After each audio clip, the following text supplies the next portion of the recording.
How's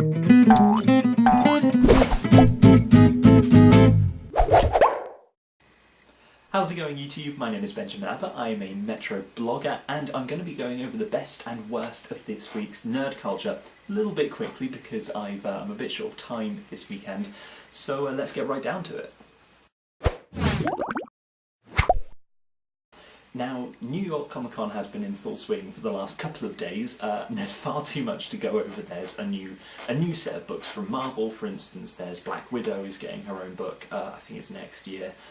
There's a new Avengers book called Avengers World, and there's also a new book by Dan Slott, who writes Superior Spider-Man, and Mike Allred, who draws for Fantastic Four. Really, really great creative team. But not enough time to go over that, so I'm just going to focus on something that came out today, which is from, I think it was the Star Wars panel, about Star Wars Rebels, the new animated TV series that is coming next year. It's kind of a follow-up to the Clone Wars series, and this is really focusing, as the name would suggest, on the birth of the Rebel Empire and the Empire's efforts to contain them before Episode 4: A New Hope.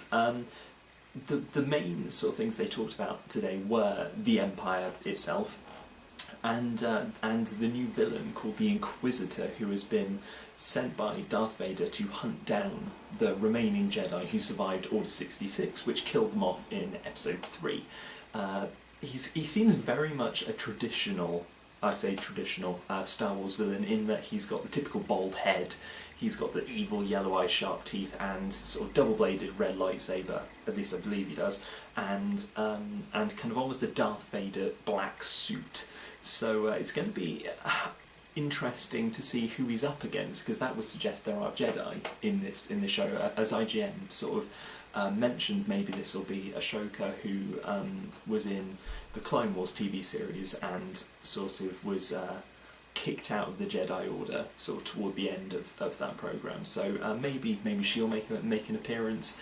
Maybe there's a couple of other Jedi we've not met before who will be meeting in Rebels. I think generally, aside from that, it was really interesting to see them using all the unused concept art as kind of a jumping pad to go on for this show. Say, for instance, there's lots of vehicles that we never saw in the films that were in concept art, and it's really nice to see them mining all of that, so it's kind of familiar yet a little bit different. And to me, it's a really nice change of pace from the prequels, where in my mind, I used to love Star Wars when I was a kid, kind of went off it with the prequels a little bit, but now we're kind of going back towards the, I suppose, traditional Star Wars, the things we all loved about it, say the evil Empire and the kind of the down and out heroes, and it's really nice to kind of see them heading back towards that. And it's almost a nice setup for Episode 7, which I think it's either 2014 or 2015 that's hitting. So that's going to be really, really interesting to see if they kind of keep going with that and really return to what we all loved about Star Wars in the first place. Secondly, and I suppose almost lastly really, The Wolf Among Us, Telltale's new game, follow-up to The Walking Dead, has been getting some very good review scores, which really, really makes me happy, because I was a little bit worried about the game, actually. It was the concept where you're the big bad wolf, and you've got to look after all of the Fables who are living in Fabletown, which is kind of a secret community within New York. And you've got to try and keep them all in order and stop them from tearing each other apart, basically. And that sounds really bizarre. It's quite a hard sell, and so I'm really glad that actually, by going down the noir kind of detective, what's the word? Well, crime show route, they've managed to really, really make something special. And it's a shame to see that the technical issues that were really ever present with The Walking Dead are still there. I would have liked them to get rid of that, but it's fantastic to hear that actually it's every bit as well written and the characters are every bit as engaging. So I'm going to be picking that up on PS3 very, very soon. It's not out on PS3 yet, at least I don't believe it is, but it's on everything else, so definitely if you want something new to have a go on, perhaps you finished GTA 5, perhaps you you finished Beyond or whatever else has been out this week, you can give that a go. Speaking of Beyond, that would be my sole bad point of this week, depending on who you talk to, of course. Some people are saying it's a really meaningful, deep and affecting story. Others are saying that it's a little bit of a mess, in that it's very uneven and it jumps genres too much, it jumps scenes far too much, and the dialogue can be really quite hammy. This really disappoints me because it was one of the games I was looking forward to most this year. It's absolutely up my alley, it's very narrative driven, very story focused, has a really interesting concept where a little girl is connected to some otherworldly presence that she can't get rid of, and I suppose she ends up being used by the government for their own kind of nefarious ends.